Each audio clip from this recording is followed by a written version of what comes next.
कि हम क्लास में पढ़ेंगे समबाहु त्रिभुज, यानी समबाहु त्रिभुज से जो भी क्वेश्चन पूछे जाते हैं फार्मूला सहित, हम पूरे क्वेश्चन भी मैं यहीं से बता दूं कैसे पूछ जाते हैं, और फार्मूला मात्र 2 मिनट के वीडियो रहेगा, तो शुरू से अंत तक जरूर देखें। कौन से त्रिभुज की बात कर रहे हैं? समबाहु त्रिभुज। कौन सा त्रिभुज? समबाहु त्रिभुज। ऐसा त्रिभुज जिसकी तीनों भुजाएं क्या हो? इक्वल हो, यानी कि ऐसा त्रिभुज जिसकी तीनों भुजाएं बराबर, उसे क्या कहेंगे? समबाहु त्रिभुज। सबसे पहले फार्मूला की बात कर लेते हैं। अगर बात करें किसका? एरिया, यानी कि क्षेत्रफल की बात करें तो इसका होता है √3/4, यानी कि भुजा स्क्वायर। अगर इसकी ऊंचाई ऊंचाई निकालना हो तो कितना होता है? √3/2। अगर इसका परिमाप निकालना, पेरीमीटर निकालना हो तो कितना होगा? यानी कितना होगा? 3 है। अगर इसकी अंतःवृत्त की त्रिज्या निकालना हो तो ये होता है a/√3। अगर इसकी परित्रिज्या कैपिटल आर निकालना हो तो a/ होता है √3। आपको अगर ये सब पता है तो समबाहु त्रिभुज से आप एक भी क्वेश्चन गलत करने वाले नहीं है। क्या क्या पता होना चाहिए? समबाहु त्रिभुज में आपको सबसे पहले त्रिभुज का सूत्र, यानी कि √3/4 भुजा स्क्वायर, h बराबर होता है √3/2 a, यानी कि परिमाप यानी कि पेरीमीटर 3a। अंतःवृत्त की त्रिज्या पूछे तो a/2√3, परिवृत्त की त्रिज्या पूछे तो 1/√3। ये तो हो गया फार्मूला। अब सवाल कैसे पूछेगा?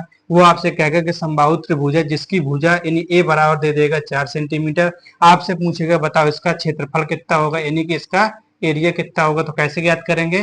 सूत्र क्या होता है? 2-4 बार लिखेंगे तो याद हो जाएगा। समझ में आया ना? तो होता है √3/4 भुजा स्क्वायर। तो क्या लिखेंगे?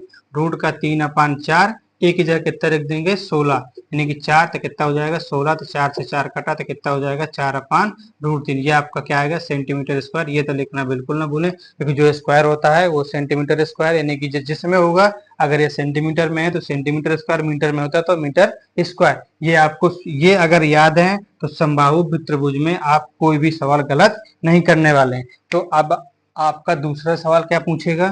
आपसे दूसरा सवाल ये पूछ सकता है कि आपसे कह देगा एक समबाहु त्रिभुज है।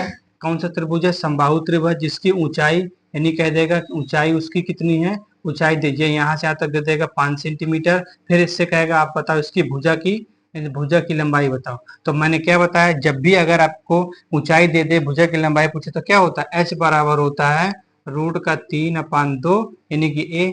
तो आपको क्या दे दिया? ऊंचाई दे दिया कितना? 5 बराबर कितना हो जाएगा? √2 बराबर इसका गुणा इससे करा देंगे 10, √3/a। तो a बराबर कितना हो जाएगा? नीचे जाएगा तो 10/√3। ये आपका भुजा की लंबाई आ जाएगी। समझ में आया? हाँ, अगर समझ में आ गया तो आपको ये तीनों फार्मूला जितने भी हैं याद रखें। छोटा सा वीडियो है, इसी तरह हम आपको अगले वाले वीडियो में त्रिभुज, समबाहु त्रिभुज, विषमबाहु त्रिभुज, वर्ग, आयत, आपको सबको एक एक करके बताने का प्रयास करेंगे। वीडियो को ज्यादा से ज्यादा लाइक करें, शेयर करें, कमेंट करें। Thank you so much.